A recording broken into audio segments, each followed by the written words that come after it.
पुरै त्रिशुली आमा लाइभ यो चाहिँ है गाइस यस्तो लाइभ छ। ओहो पुरा ड्याम फुटेर आयो यार, पुरा चाइनाको ड्याम फुटेर आएर रहेछ।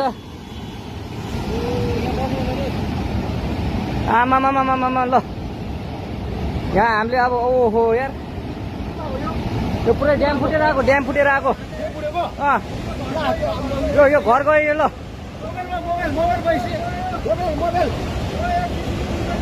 ल त्रिशुली बजारै गयो यार।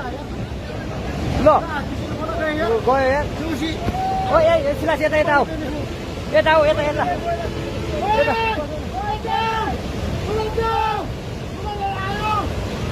आमामामा यार बजारै गयो यार। यहाँ नबसौँ ल अलि टाढा बसौँ टाढा। यो पुरै ल घरहरू जम्मै गयो। ल घरहरू जम्मै गयो यो पुरै आमामा ड्याम यार।